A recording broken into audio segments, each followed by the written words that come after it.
Hey everyone, how's it going? I'm Brendan Young with Odyssey Truck Channel, and today we're going to be reviewing Tiny Troopers SPEC Ops XL.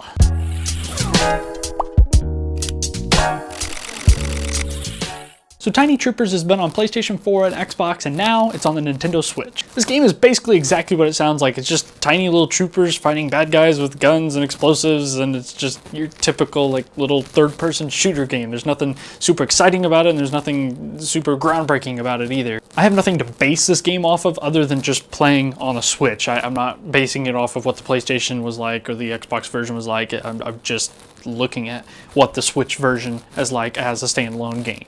I think the other thing that's important to say first off is that the game isn't really trying to be this huge like AAA game. So the first thing that happens when you open the game is that you're only able to play the tutorial before you can even like start the campaign or anything. I feel like they could have put the tutorial in the campaign as soon as you like started. Like the first mission is part of that, and you learn how to play the game, and it's really not that complicated to play the game. In fact, it's actually kind of weird how you play the game, but that's fine. You know, I'm used to it by now with the Switch. These developers do a lot of weird things with the controls in it, and the game isn't like really trying to push boundaries or anything. They aren't trying to be this huge game that's going to be the best-selling game on the eShop on Nintendo Switch or anything. But with that being said, there's definitely a few things that they could have fixed or worked on more or just made better in general. So first off, when you're getting in the loading screen, you're about to get into like one of your first missions, and they're showing you like the preview of the little characters that you're going to be playing. That is what they look like. Yeah, no joke. That is actually what they look like. But I thought after seeing that, I can get past that. We'll be fine. And I kept going. We get into the game, and the very first thing I notice is you've got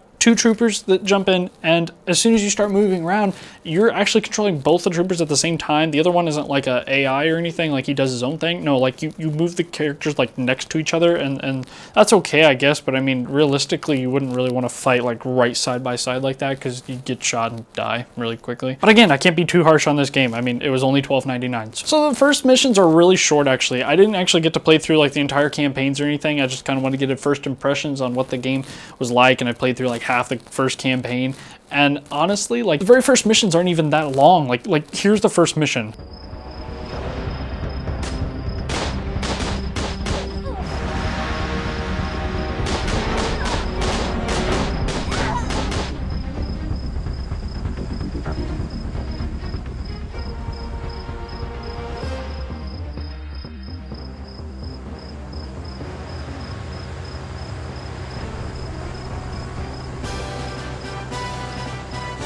Yeah, that's the first mission. That's it. Yep. And I went back to get a medal. I didn't even have to do that. I could have just gone straight over and been done with the mission. That was it.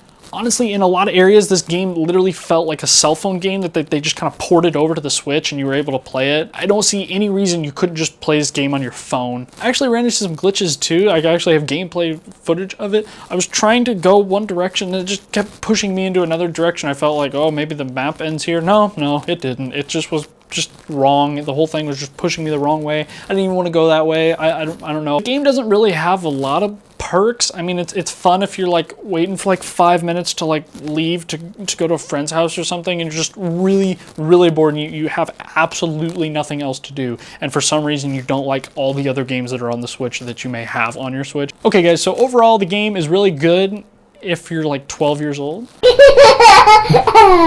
It's really, there's not much groundbreaking, and I know it's not trying to be like this groundbreaking game or anything, but they're just, it honestly looks about as cheap as the screenshots you see when you're about to buy the game. You're like, wow, this could be really bad, and it more than likely will be. There's not a lot of like replay value to it. I honestly probably will never play this game again. If I could return it through the eShop right now, I probably would. And I realize a game like this from a little developer is not going to be this huge like groundbreaking game that's going to be out on the Switch or anything. I know they're not trying to fit into that category. They're not trying to push new boundaries. They're not trying to be like super unique or anything. It's just a game. It's just a simple game that you've seen probably like 100 times before this. But with that being said, it was an okay game. I kind of enjoyed it, but I definitely wouldn't recommend buying it to like a friend or anything. But if you're a kid and you know they enjoyed like that little thing, there's not like a lot of blood or gore or anything. It's really like pretty simple, and so I mean for that reason I guess I would recommend it if you were a kid. If you like this video, be sure to drop a like below, comment if you have any questions, concerns on the game, anything like that. I'd love to hear from you, and don't forget to subscribe for more awesome content.